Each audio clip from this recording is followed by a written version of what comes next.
Hello, coucou tout le monde, bienvenue les potos et les potesses pour une nouvelle vidéo de la version remastered de The Last of Us Part 2. Alors, hier, je vous avais proposé le premier épisode de l'histoire ainsi qu'une vidéo du mode sans retour, cette espèce de mode roguelike vachement sympa et à mon avis, on va y revenir parce que, je l'avais clairement dit, j'avais aimé. Et là... j'ai vraiment envie d'y jouer, mais je n'ai pas envie d'y jouer sans vous. Donc, va savoir peut-être demain ou après-demain, mais va savoir. Mais ouais, aujourd'hui, là, qu'est-ce qu'on va faire? On va partir dans coulisses et on va regarder à quoi ressemblent les niveaux perdus, jouer à des ébauches des niveaux supprimés lors du développement de The Last of Us partout. Il s'agit de versions pré-alpha inachevées, accompagnées de commentaires optionnels des développeurs. Allez, là, on a 3 niveaux. Fête de Jackson, égout de Seattle, la chasse. Donc là on a quoi? Ce niveau est une version pré-alpha inachevée qui reflète son état quand il a été supprimé du jeu. Ce niveau ne contient pas de dialogue oral, uniquement des lignes provisoires affichées en sous-titres. D'accord, bah allez, vas-y. D'ailleurs attends, une Ellie nerveuse assiste à la soirée dansante à Jackson. D'accord, allez. Donc là, commentaire des développeurs, oui. Vidéo d'introduction, oui. You're about to play an unfinished level from The Last of Us Part 2.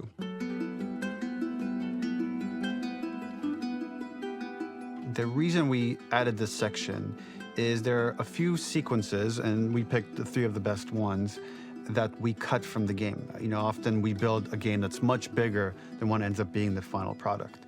They were months away from being finished, but we wanted to give you an insight of what it's like when we built the game, because often we have this whole thing constructed and it doesn't have final art or audio or dialogue. And here you get to see the building blocks of what it's like when we first string a bunch of these levels together. This is the intro to the first deleted level, and this one is the roughest of the 3. We wanted to show more of how Jackson operates. So this is the festival where Ellie ultimately kisses Dina. This sequence would have come very late in the game as a flashback sequence while you're in the farm with Dina. And we wanted to show what is the rest of Jackson doing, and wanted to put on the stick, make it interactive. So you could see when you're outside, there are all these almost like carnival games that you can play. You could mix drinks, you could play with these kids that are playing a sort of clicker Marco Polo, sit down and listen to conversations. And all the different interactions were first or second pass, very, very early passes. The building blocks are there, but nothing is final. And ultimately, while we were very excited by this sequence, it's pretty fun and lighthearted. It just slowed things too much as we're barreling towards the end of the story at this point.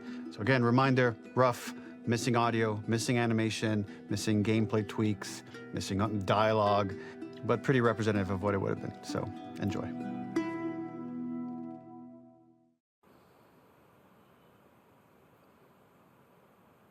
Ok. Oh là là là là, mais comment tu bois bien, Ellie?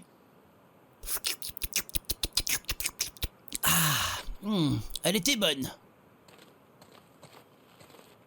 Là, qu'est-ce que nous avons? Originally, this level was going to transition us to farm. We would go all the way through to the dance, where Ellie and Dina share their first kiss. Then we would play through farm, and when Ellie plays the guitar at night, she would remember the Seth incident. So, the opening for this was a little tricky. We needed it to match at least a little what you might expect emotionally coming from prior beats, because we were already purposefully disorienting you in time and space. Remember, you just came from this huge fight. To jump straight into it would have been a little too jarring. After some back and forth, we rooted it in Ellie's nerves, calling back to her hands shaking in the theater. But this time, for a much more innocuous reason we'll find out later. She's nervous because she has a crush on Dina, who is the only reason why she's here at the dance.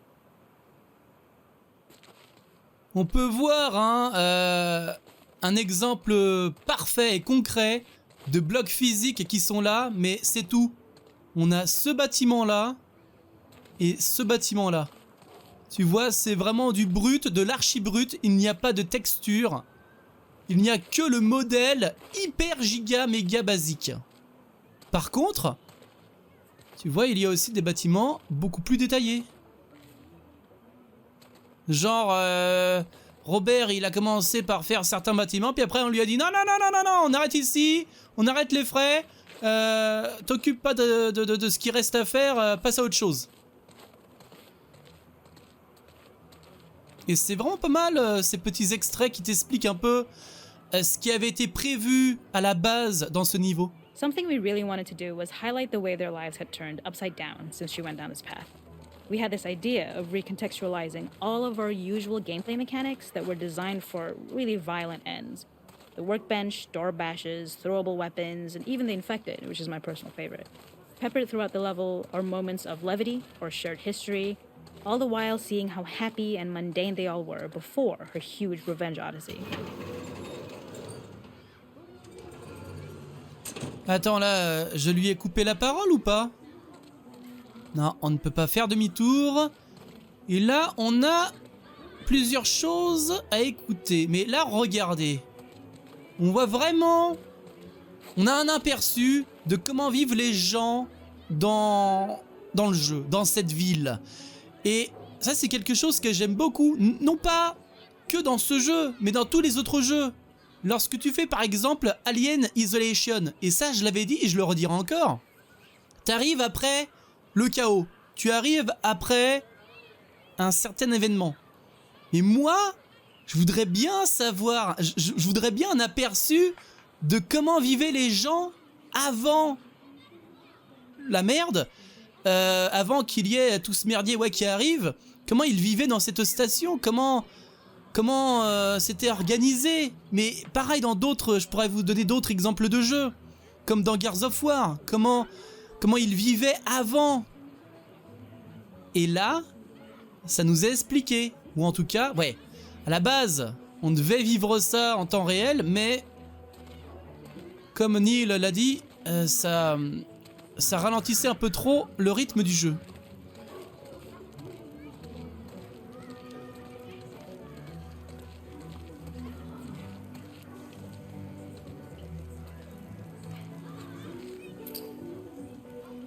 Ah d'accord, ah je peux fabriquer des boissons. Je vais me fabriquer une bière. Magie, magie, et vos idées ont du génie. Tu bois un verre vide? Ellie, attention, fais pas semblant de boire. We use our workbench a lot to make a lot of things that kill and maim and hurt people. Here, we had the silly idea of using the same feel, harkening back to the same animations, using the exact same UI to instead fix a drink. Like the workbench, you could pick your base and then you could add something to it. And at the time, we had some different reactions from Ellie based on how strong you chose to make the drink. Something we wanted to prototype though, before it got cut, was picking up some ingredients around to add, like a lime or maybe a bottle of someone's favorite whiskey or salt, like you were earning upgrades. We also toyed with having Ellie carry around the drink you made and occasionally sip it, psyching herself up to go talk to Dina inside because she's nervous. It got too noodly though, because she would need to keep placing it somewhere before she did anything, so it would have ended up more trouble than it was worth. It is not a festival without one of these throwing games. This one, of course, uses our throwable system where you're often chucking explosive things or stunning things, but for a more wholesome purpose, although some people take this game really seriously. A fun aspect of this is if you did well, you could win a toy here. Ellie would place it in her pocket. If you had done this, you'd find the toy with JJ, the baby, later back at the farm. When we cut this, the toy made it through anyway because it was so cute. It is the same one you see on the tractor at the farm. Ollie the elephant.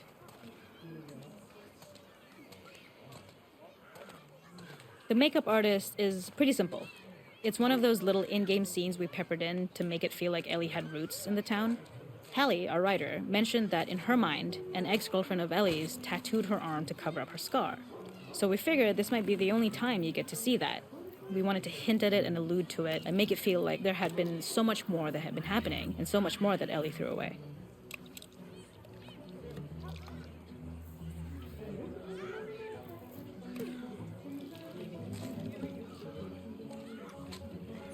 Franchement, plutôt pas mal ta peinture invisible, hein.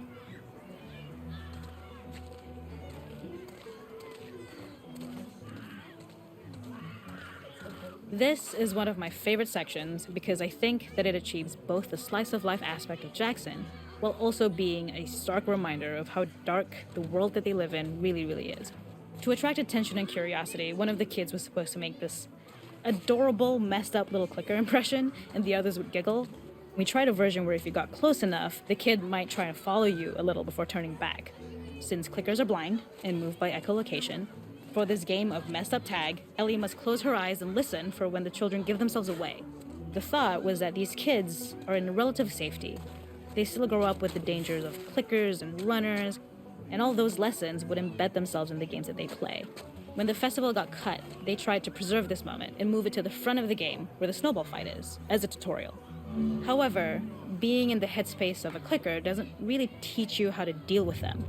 Eventually, it evolved, and they instead made the snowball fight, which was, I think, way more effective. For me, it's character illuminating that not only does Ellie know this game, she plays along. There's a familiarity with the kids that's really nice to see, especially because it's such a difference from the Ellie we see later, who has a sort of hollow normalcy that she's trying to get with JJ, but kind of fails. Sympa.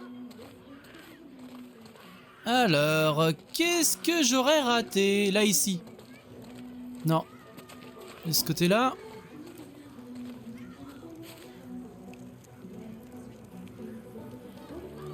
Poupili papou, je glandouille. Bah, sinon, quoi de beau chez vous? Moi, pas grand-chose. Hein. Enfin, si, il s'est passé beaucoup de choses, mais je préfère ne pas trop en parler parce que, bah... J'en ai encore gros la patate, donc ouais, je pense qu'il va falloir attendre au moins quelques semaines pour que je m'en remette. Et que ensuite, je puisse vous en parler, hein, vraiment. Bon, par contre, ça dure un peu trop longtemps, voilà. Moi, j'aime bien me reposer, mais pas trop, hein. Je suis pas une glandeuse. Ah! Ici. À moi, à moi, à moi! Attention, gamine! Tu vas t'en prendre un coup! Allez, bim! Du premier coup! Allez, je vous laisse! Là, ici, qu'est-ce qu'on a? Si je regarde de ce côté-ci... Ouais, non. On va aller... Non pas... Eh! Si, on peut aller par là.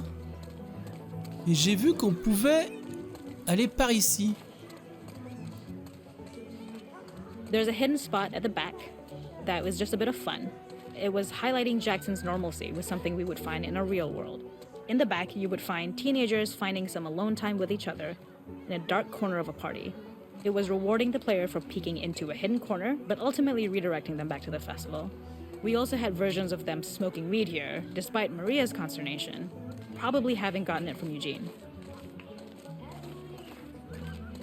Allez, direction la femme du browser de... Attends, comment il s'appelle? Mince, le browser... Il s'appelle... Joël. Joël, ton browser s'appelle... Putain, le trou de mémoire, quoi. Bon, ça va me revenir.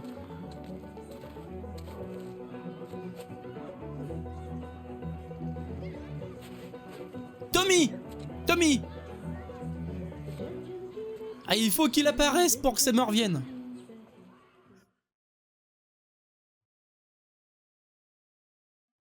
Je pense qu'à fortiori, on a fini. Direction égout de Seattle. Ellie est entraînée dans les égouts de Seattle.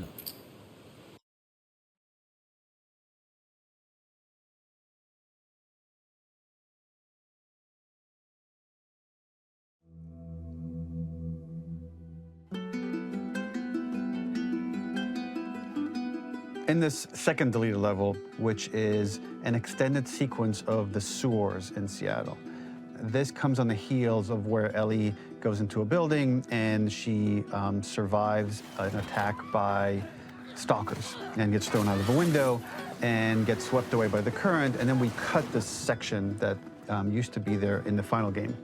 Now you will get to play it. So this was a way to get a bit more interesting puzzles, interesting traversal, figure out how Ellie can navigate the sewers with the fighting current. Ultimately, with a lot of these levels and these sequences, the reason why we cut them were for pacing purposes. But here it is for you in this very kind of raw form that part of it will feel finished, parts of it will feel like assets are missing as far as audio, animation won't be final, but it's a glimpse into what a game looks like when it's months away from finishing. Enjoy.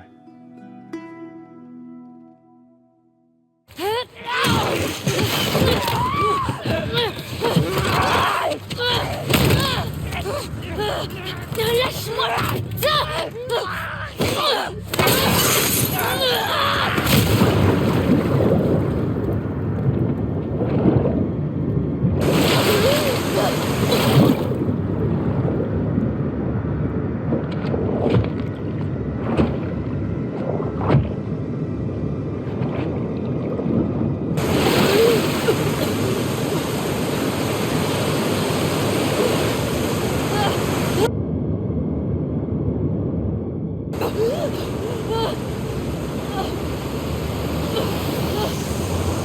Attention. Oui, wouhouhou. Ok, c'est plus calme.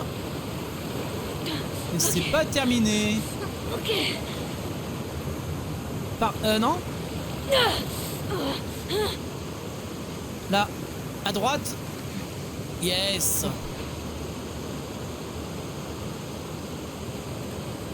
Je déteste Seattle. Bon. Où est-ce que je suis? This level, internally known as Find Nora, was quite long in duration as we had to make Ellie traverse a far distance to the opposite side of downtown Seattle. The sewer section was originally longer than what we released the game with, approximately 10 minutes more. This was one of the few areas of the game that used water flow as part of a traversal puzzle. The player has to go upstream to use the current to get to the platform to reach the other side.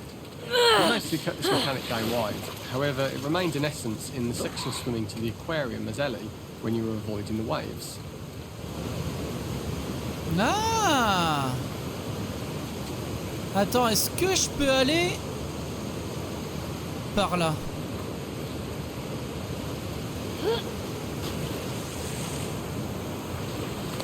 Yes.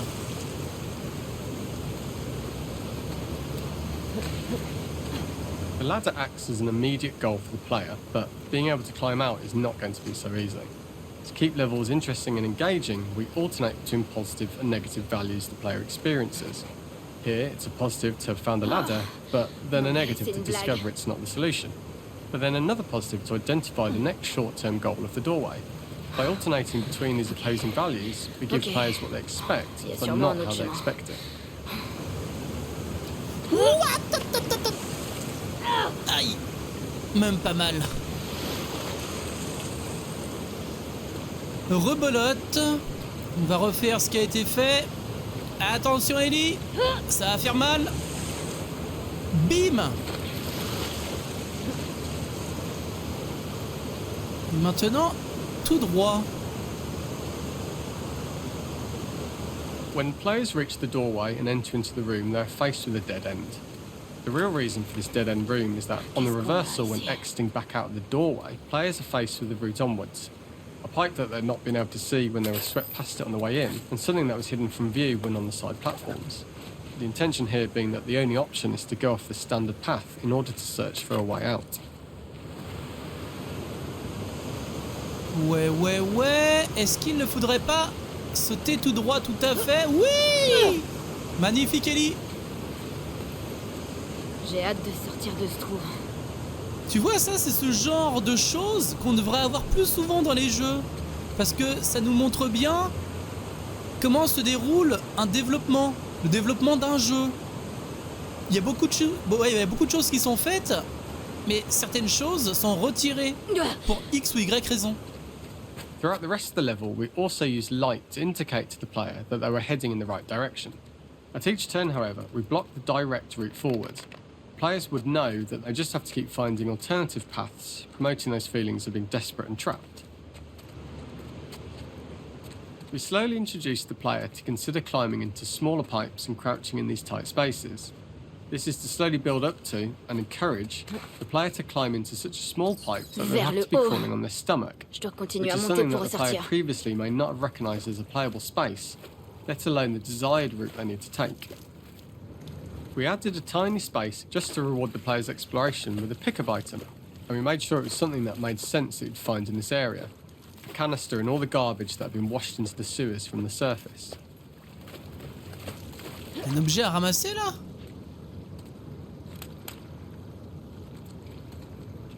J'ai rien vu, hein.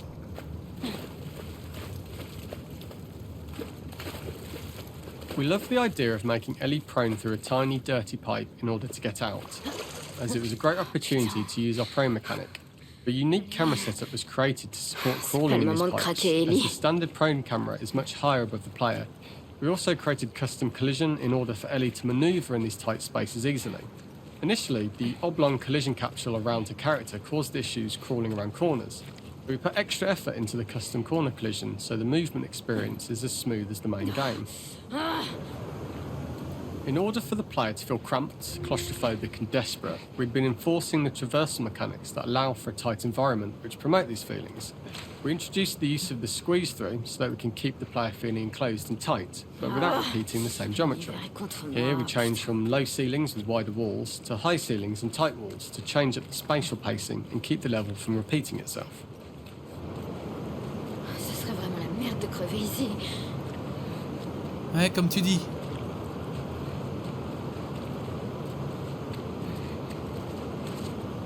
Originally, we had the waterline much higher here, so players had to swim through this tight tunnel. However, from watching user test feedback, it was occasionally causing people to discount the route entirely and turn back on themselves. So to avoid any risk of this happening in the final game, we present a lower water level so the tunnel is easy to see and commit to using. Although this isn't as impactful without the prone swim, it's the better decision as it means a smoother experience for the player with no backtracking frustration. As we surface from the water and over the crest of the slope, we reveal what is further in this tunnel. A clicker that has sprouted and the fungus has grown on the sides of the pipe. It was great to see people who user tested this area becoming increasingly worried as we forced the player to squeeze past the fungus and inches away from the clicker's face, all the time not being sure whether the clicker might be alive or attack them.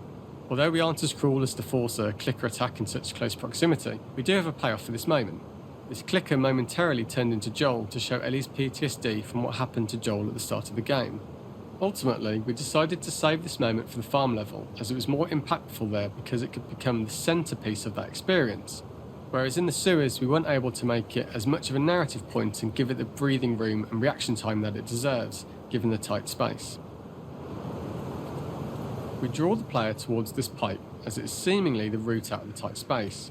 Fairly soon, it is obvious that this path is blocked. If the player goes all the way up to the bars that block the path, they are rewarded with a pickup, so this journey doesn't feel wasted. It was important to encourage the player to try to progress along this path so that they would subtly be thinking of progress in this direction. We hint to the player that there is a bigger, new space beyond this pipe by showing the player the waterfall. This helps players consider the other route when they don't know how far the tunnel is or whether they'd make it.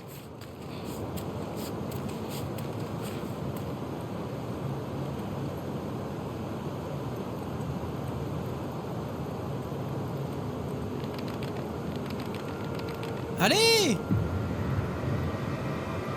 Ah ouais! Ouais, je comprends mieux par rapport à ce qu'il va raconter l'autre Toto là, juste avant qu'on fasse demi-tour pour rentrer dans le tunnel. Le fait qu'elle a eu cette hallucination de voir le visage de Joël à la place du visage du claqueur. Wow!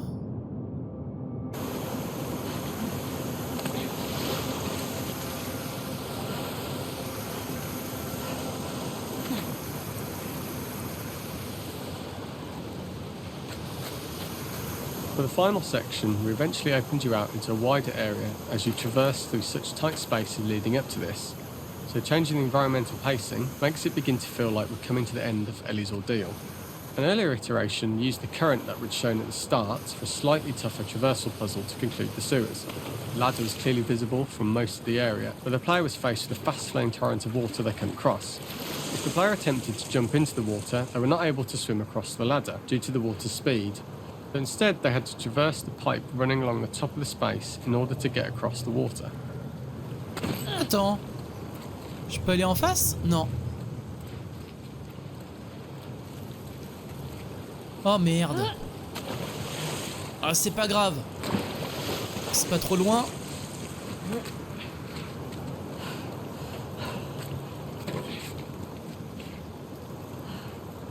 Dégueulasse. Using this pipe was retained in the iteration we shipped with, as it's the last of the extreme methods Ellie has to undergo in order to escape the sewers, and what she will go through in her pursuit of revenge. Attention. Et non, on est passé.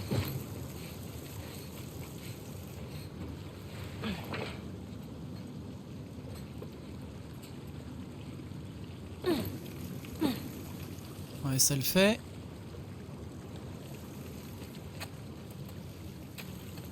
The last ladder climb is quite lengthy, and although we could have trimmed it down to a shorter climb, we liked how this last segment of the journey built anticipation for whether there was success at the top or not after all you've been through. Ultimately, the ladder exits out into the subway station, which is how it connects in the final game. Ellie then has to find her way to the hospital from here, crossing paths with the scars for the first time.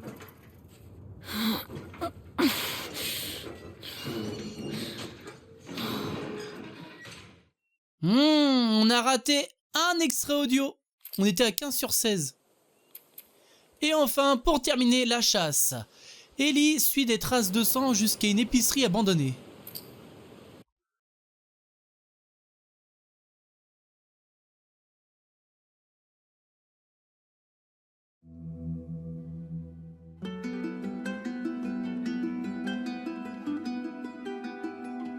For this third and final deleted level, what we call the boar hunt sequence, this was a sequence pretty late in the game. It was right after the whole Seattle Abby sequence where Abby spares Ellie. And then we wanted to come back into Ellie's story, but keep it a bit mysterious of how much time has passed, where is Ellie now?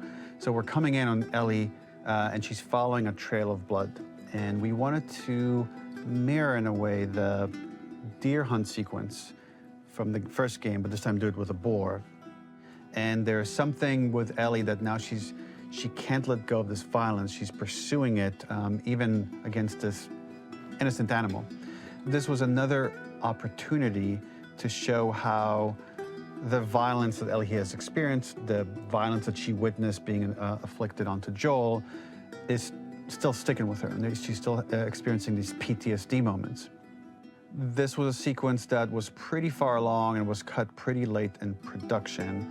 Parts of it are still really rough, but the gameplay, the building blocks were all there. I think you'll have fun to see, like, again, a rough, unfinished sequence that you can play. You can see all the way to the end, and including a cinematic that we end up cutting. And the remnants of the sequence ended up being mentioned in Ellie's journal. So this part of the story that we developed still made its way into the game as kind of optional stuff that you could read about, but here you get to experience it. So as a reminder, this is pretty rough, months away from being finished, but you get to see it now.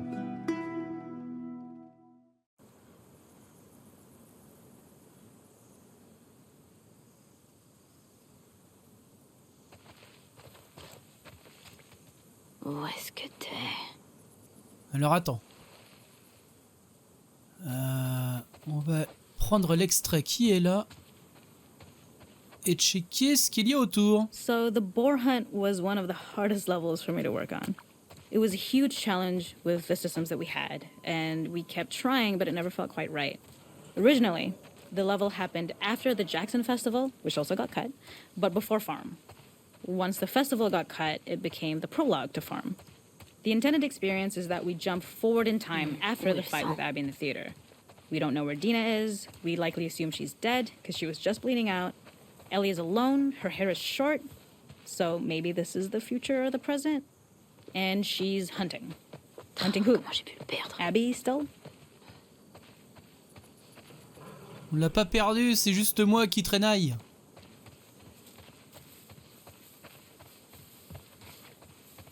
Là, t'es contente? Tu les vois, les traces de sang? Et y en a pas qu'un peu, hein.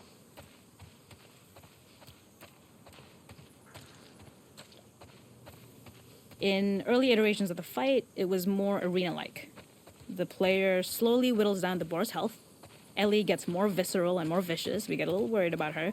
As the boar gets weaker, more panicked, more feral, and we start feeling sympathetic to the boar was the hope. In all of these iterations, especially of these wider areas, it required custom AI and scripting to make sure it continued to feel organic as an animal, but we really needed it to do specific stuff. It needed to be able to close distances really, really quickly. It needed to charge to attack, but we wanted the feeling of hunting, so we needed to track it down from afar. And we also needed to discourage the player from attacking the boar when it's that close, or it would kind of turn into this melee kerfuffle. How do we do this in our world while keeping the boar believable?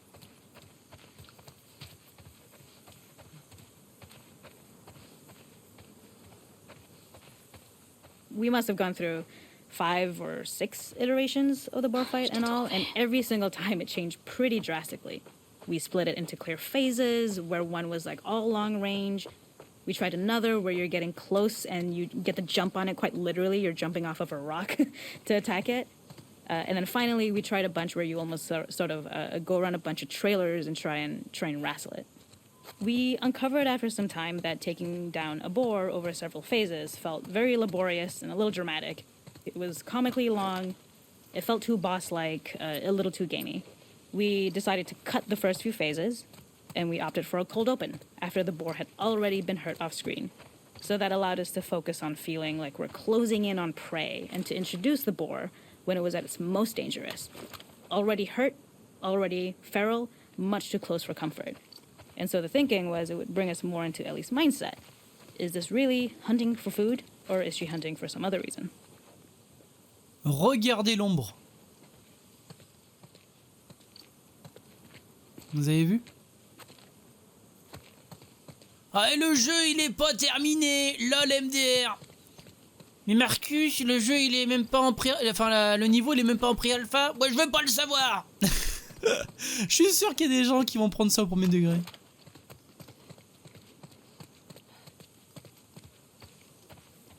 Non, il n'y a pas d'extrait par là. Il n'y en a pas beaucoup ici, hein. Que 5. The gas station On est déjà à was 4. built to highlight the boar's destructiveness. Since it's cramped, the boar feels larger. We also feel traction, though perhaps it's trapped with us. When it charges, it gets to us quickly, so we must be on our toes. This made it more aligned with Ellie's sort of hunting for trouble mindset. Listening became more important, as well as moving around slowly so it didn't hear you. Could you spot it before it saw or heard you? And could you get a shot off quickly enough so you could dodge out of the way? Or is the shot worth the cost after? It feels like a gamble. By the end of the fight, everything would likely be in shambles. The boar would burst through the back, and Ellie would follow it and finally enact revenge.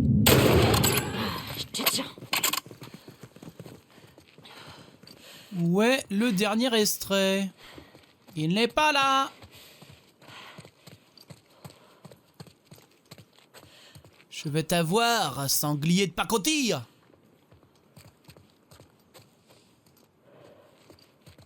Bah alors t'es où?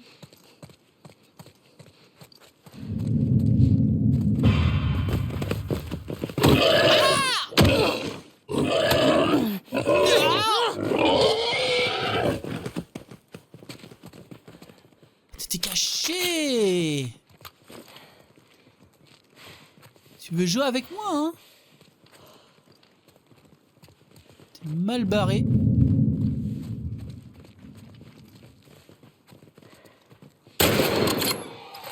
C'est fini.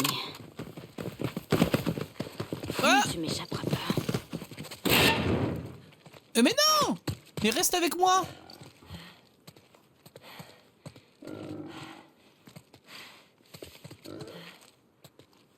Ah. The boar kill was supposed to be anything but glorious. With the boar whimpering at the back of the gas station after Ellie's relentless hunt. After this, hearing the drone that we kind of come to associate with Ellie's trauma, we would hard cut to the stream where she's washing her hands and holding rabbits that she hunted, about to return to Dina. And there would be no mention of the boar.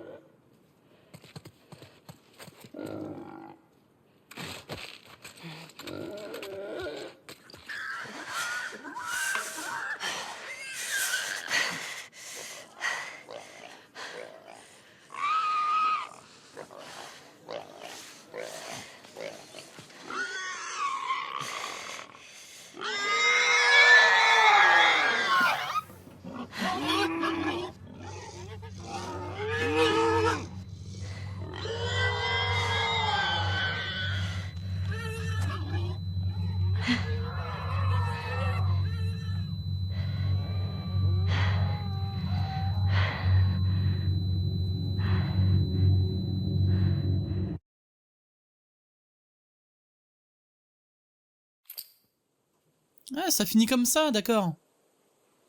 Bon ben voilà. On a vu les 3 niveaux perdus qui ont été ajoutés dans cette version remastered. C'était franchement sympa. Je n'ai pas beaucoup parlé parce que forcément ça blablatait, ça expliquait des choses intéressantes, le contexte et tout, ce qu'il désirait faire, patati patata. Toi-même tu sais, hein, de toute façon vous avez lu hashtag, non pas lu, pas hashtag mais lu / écouté ce qui a été dit, je vais y arriver. Donc voilà, vous me direz ce que vous en avez pensé de ces coulisses hein, sur ces 3 niveaux perdus. Est-ce que ça vous a intéressé? Est-ce que vous avez trouvé ça utile? Est-ce que vous trouvez ça cohérent avec l'arrivée de cette version remastered? Enfin, peut-être pas cohérent, le mot est peut-être un peu... pas à sa place, mais... est-ce que c'est un contenu utile pour vous dans un jeu?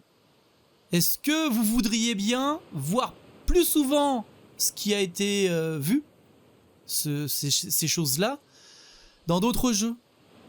Parce que c'est vrai qu'il n'y a pas beaucoup, voire quasiment jamais, de modes où on peut revivre comme ça des niveaux qui ont été supprimés avec les commentaires de ceux et celles qui étaient en charge de les concevoir.